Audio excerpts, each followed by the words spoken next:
pa naman. Hindi pa sinasabi. Tama, oh. Si Sir Gabriel Go. Sa office sila tapat.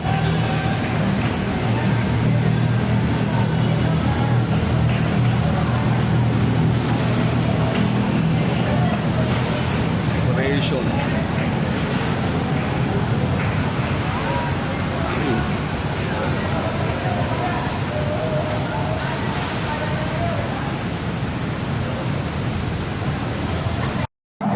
Ay, video to sir eh.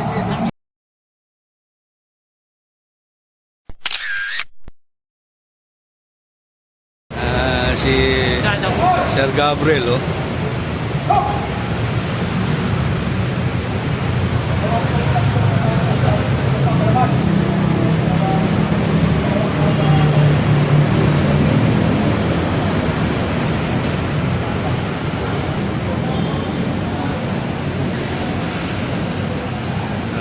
Yan, ano, sasakyan na, dami. Ang ganda, no?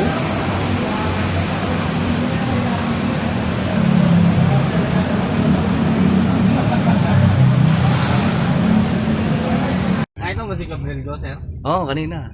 Umaga. Nagpa-picture ka? Meron. Meron tayong kuha doon. Ngayon, punta kami ng bodega. Titingnan lang namin yung ibang machine doon. So, yan. Dito na tayo sa bodega. Tingnan lang namin yung late machine. So, ito. Pabalik naman kami ulit. May chinok lang kaming makina. Okay.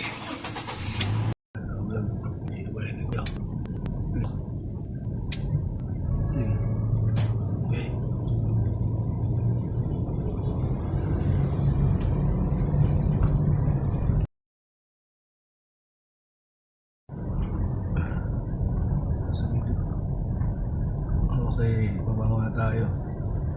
Ayun ang umaga, nandyan si Gabriel Go. Moment.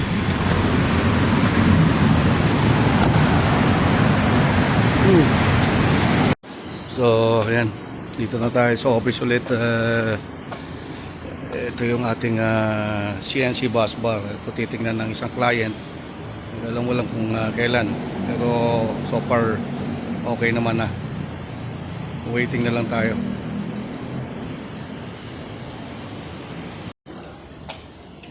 Ibang machines natin dito. Okay, so yan. So far ito yung ibang mga makina natin, ano? Ayan. Diyan pa rin yung bench type. Yung verticaling lathe machine. Yung ating machining center, vertical machining center ito. Ating surface grinder, nandiyan, yan, mga bench type natin. Lathe machines natin to. So far, yun po. Ito yung ating vertical milling machine. So far, yan po ang mga update natin ngayon. Waiting lang. Wala pa tayong deliveries. Delivery schedule din, ano. So ito, inaantay lang natin sa isang client.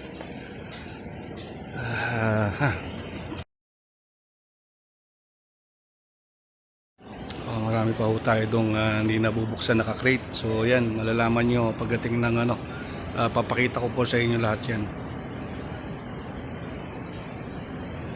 So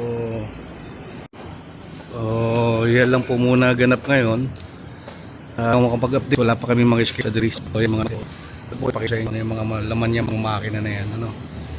Para sa ibang mga naghahanap ng mga reboring dyan, ayan, meron tayo yan. Hanggang 140 mm ang boring diameter.